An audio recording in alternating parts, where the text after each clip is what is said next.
Harry Potter fans, इस video में मैं आपको हैरी पॉटर की दुनिया के कुछ ऐसे फैक्ट्स बताऊंगा जो आपको पता नहीं होंगे। क्या आपने कभी ये सोचा है कि हॉगवर्ट्स में डिफेंस अगेंस्ट डार्क आर्ट का टीचर हर साल चेंज क्यों होता है? ऐसा होना कोई इत्तेफाक नहीं है। ऐसा इसलिए होता है क्योंकि काफी साल पहले वोल्डेमॉर्ट भी डिफेंस अगेंस्ट डार्क आर्ट पढ़ाना चाहता था, बट डंबलडोर ने उसे रिजेक्ट कर दिया। तो वोल्डेमॉर्ट ने इस पोस्ट को ही शापित कर दिया कि कोई भी 1 साल से ज्यादा डिफेंस अगेंस्ट डार्क आर्ट का टीचर नहीं रह पाएगा। क्या आपको पता है कि हैरी पॉटर मूवी में जो खाना जादू से अपीयर होता था वो पूरा सच नहीं है। आप जादुई दुनिया में कुछ भी जादू से बना नहीं सकते हो, बस एक जगह से दूसरी जगह ला सकते हो। और ऐसा ही कुछ हॉगवर्ट्स में भी होता था। ग्रेट हॉल के नीचे हॉगवर्ट्स का किचन था जहाँ पर हाउस एल्फ्स काम करते थे, और ऊपर दिखने वाले टेबल के जैसे ही नीचे भी 4 टेबल्स थे। बस उनपे खाना रख दिया जाता था और जादू से ऊपर भेज दिया जाता था। और हाँ, अपना डॉबी भी मैलफॉय से आजाद होने के बाद वहीं काम करता था। जब Warner brothers perfect Harry Potter को ढूंढ रहे थे तो उन्होंने हजारों बच्चों को ऑडिशन लिया, पर कोई भी सही नहीं लग रहा था। तब डायरेक्टर क्रिस कोलंबस ने बोला कि हमें कोई रियल चाहिए जो हैरी जैसा लगे। फिर एक रात प्रोड्यूसर डेविड हेमन ने बीबीसी की एक फिल्म देखी, डेविड कॉपरफील्ड। उसमें उन्हें एक लड़का दिखा, वो लड़का था डेनियल रेडक्लिफ। डायरेक्टर ने उसे देखते ही बोला कि यही है हमारा हैरी। लेकिन डेनियल के पेरेंट्स पहले रेडी नहीं हो रहे थे, पर प्रोड्यूसर्स ने किसी तरीके से उन्हें मनाया और डेनियल को ऑडिशन के लिए बुलाया, और बस फिर हम लोगों को अपना हैरी पॉटर मिल गया। क्या आप जानते हो वोल्डेमॉर्ट और हैरी पॉटर आपस में रिलेटेड थे? हाँ, दोनों एक ही एंसेस्टर्स पेवरल ब्रदर्स से जुड़े हुए हैं, जिनके पास मौत के तोहफे थे। हैरी इग्नोटिस पेवरल का डिसेंडेंट था जिसके पास इनविजिबिलिटी क्लोक थी, और वोल्डेमॉर्ट कैडमस पेवरल का जिसके पास रिजरेक्शन स्टोन था। मतलब एक ने मौत से बचने का रास्ता चुना तो दूसरे ने मौत पर कब्जा करने का। एक फैमिली पर 2 अलग अलग रास्ते। Harry Potter and deadly hallows part 2 में वोल्डेमॉर्ट हैरी के ऊपर 2 बार किलिंग कर्स का यूज करता है, लेकिन दोनों बार वो फेल हो जाता है। पर असल में ऐसा हुआ क्यों था? पहली बार जब वो किलिंग कर्स का यूज करता है तब हैरी को उसकी माँ का प्रोटेक्शन स्पेल बचाता है, जो उसकी माँ ने अपने मरने पे दिया था। उसका प्यार ही था जो हैरी को हर बार बचा रहा था। दूसरी बार जब वोल्डेमॉर्ट ने अवाडा का डावरा यूज किया था तब हैरी एल्डरमॉन्ट का असली मालिक था, और एल्डरमॉन्ट अपने सही मालिक को कभी भी नुकसान नहीं पहुंचाती। इसीलिए किलिंग कर्स वापस मुड़ के वोल्डेमॉर्ट को लग गया, और उसके खुद के जादू की वजह से उसकी मौत हो गई। मूवी देखते वक्त लग सकता है कि नगीने के मरने की वजह से वोल्डेमॉर्ट की मौत हुई, पर असल में उसका खुद का किलिंग कर्स से उसे मारा था।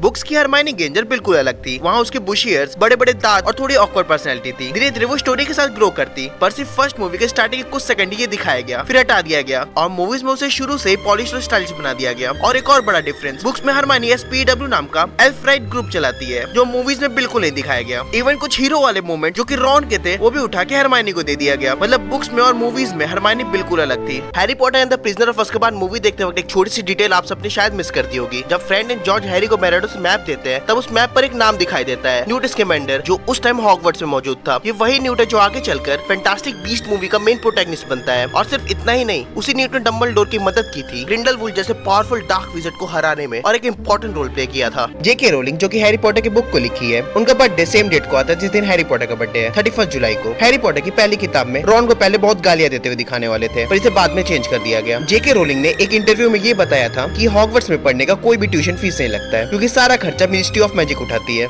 क्या आपको पता है हैरी पॉटर की शूटिंग के टाइम पर सेवरस स्नेप का सीक्रेट एलन रिकमैन को पहले से पता था? यहाँ तक कि मूवी के डायरेक्टर और राइटर को भी नहीं पता था। ये चीज को डेनियल रेडक्लिफ ने भी कंफर्म की थी 25th रियूनियन में। Rickman did. That was it. Rickman? He had the inside line. He weren't that No, one. he very, very early said to Joe, he was like, I think I need to know what happened. Give me a reason. I beg you. Rickman would have an in, wouldn't he? He did, yeah. And he never told Chris, never told anyone. Chris would literally say to him, what are you doing now? He said, I'll tell you later.